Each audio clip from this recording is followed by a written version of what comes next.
Welcome to the Tailgate, brought to you by Verizon. 5G built right from the network more people rely on, only on Verizon. I'm Michelle Margot. That is Ralph Vacchiano. Let's dive into the comment section. Ralph, another tough loss for the Giants on Sunday. But what are fans planning on doing with their Sundays for the second half of the season? You put out a poll on Twitter. What are they saying? You know what? A surprising amount of them still say they're going to continue to watch Giants games. And I keep going back and forth on whether I'm surprised by this, because I know, if it's what you do, if it's your team, you're just so used to it. It's like a bad habit that you can't kick. You know it's bad for you, but every Sunday you wake up and you turn on the stupid TV and there you go. But I got to believe that people are at least going to stop paying money to go to see these games. They're going to try to sell their tickets, maybe to teams, opposing fans or something like that. I think that, the longer we get, once we get to Thanksgiving, a lot of people are going to second guess whether they're still watching the Giants or not, because there's possibly going to be nothing to hope for at all. You're just kind of closing your eyes until the season is over and, hope it's all a bad dream. Couldn't you argue that true fans will boycott the team because it's like holding someone that you love accountable? Yeah, and some of them might. I think that a lot of them with season tickets and the personal seat licenses are going to look at the amount of money they've invested in that and think it's not worth a personal boycott. They'll also know that, the NFL is making money on top of its money regardless of whether they show up. So they're making a nice statement and they'll feel better about themselves, but I don't know that it'll have an effect. I think it does embarrass the Giants and their ownership to see empty seats and people walking to the stand, to the parking lot in, early in the third quarter. So maybe that's something they can, at least tell the ownership what they think. But, I guess that's a personal choice. If you got something better to do on Sunday, I'd certainly advise doing it. Time now for the architect. And Ralph, we have had you try to fix things before, but I feel like the Giants are a little too far gone at this point now. So if you were tasked with rebuilding the Giants, where would you even start? This is going to be an unpopular take for Giants fans, but if you look beyond the 1-5 record and the 4 straight seasons of double-digit losses and all of the disastrous blowouts, blah, blah, blah, there's some actual talent there. I mean, they might have a quarterback. They have some really good receivers. Andrew Thomas was looking like a good left tackle. Saquon Barkley is there. They defense is not playing well, but there's some pieces on that side too. There's actually a base of talent that certainly somebody could mold and build around for the future, if only they had a little salary cap space, which they don't. I'm just saying it's not completely bare. You're not starting from scratch. There are some pieces in place. Well, Dave Gettleman is the actual architect of this team. What do you think his job status is? Hanging by a very, very small thread, I would think. He's probably not going to get fired during the season. There's no point. Gettleman is probably safe for now, unless John Mara gets really, really angry or this becomes completely intolerably embarrassing, which it might be, but that's the only other way. When it gets to the end of the season, though, if they're headed for a disaster here. I mean, if they don't somehow win, 9 of their last 12 games, which would seem like a miracle, I don't see how John Mara can stand in front of this angry fan base and say, Dave's the guy, he's coming back. I just don't think he can do that. So my guess is, barring a miracle, they're going to nudge him into retirement and go in another direction. There are definitely players on this Giants team that other teams would want, but it doesn't seem like a GM in Gettleman's position would be willing to admit defeat and blow this team up. So how do you think the Giants will handle the trade deadline if the losing continues? Well, I think you're right. Dave Gettleman certainly doesn't want to trade away his better players in order to build for a future that is probably not his. I don't know that he's going to have a choice. And I think Dave Gettleman's smart enough to know that he's on good terms with the Giants organization. He wants to do what's right for them. He's not going to, sell off everybody. He's not going to go buy players. He's going to, kind of go down the middle and see if there's something that's right for the team. And I think he knows that somebody like Evan Engram isn't really helping the Giants right now. There's a market for tight ends. We just saw Zach Ertz get traded to Arizona. The tight end up in Buffalo, Dawson Knox, just broke his hand. Somebody's going to want a guy like Evan Engram. Just have to see if the Giants think that the price is right. There's also a market for tight ends in my fantasy league right now, just so you know.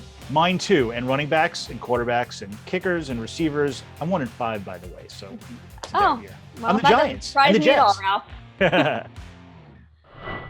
What is the best part of any tailgate? Obviously, the food. So let's take it from a pro with Leger Douzable. The key to a good tailgate, or whether you're at home watching your team play on Sunday, is good food. I'm going to show you how to make my savory crab and shrimp nachos. This is a simple snack to make, and it's perfect whether you're at the tailgate or you're at home watching your team play.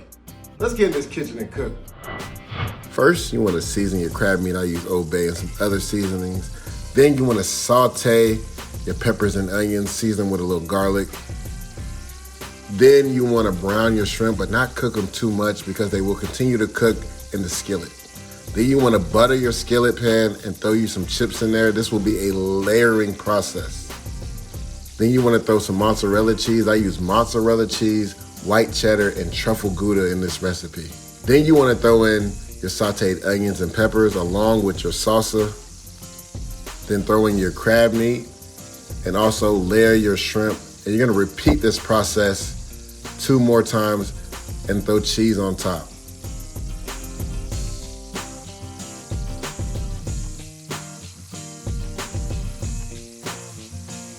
You want to turn your oven on to 350 degrees. Put your skillet in there for 15 minutes.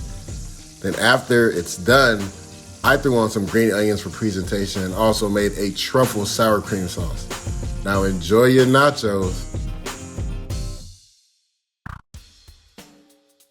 New on the tailgate, it's Caption This. Ralph, caption this.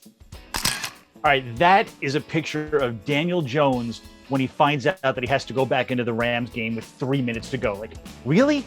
Really? You still want me to play in this stupid game? My caption would be, I'd rather be pumpkin picking too. All right, let's see the next photo. Michelle, you're up on this one. My caption would be Daniel Jones's baseline. My caption would be the final result of Dave Gettleman's offensive line rebuilding project.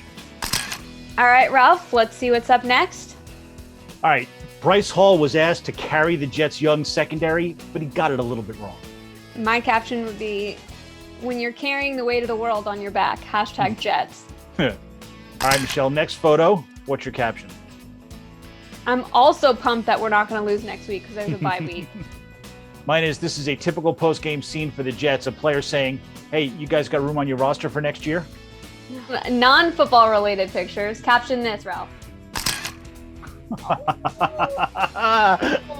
Oh, that's one of my favorite pictures of all times.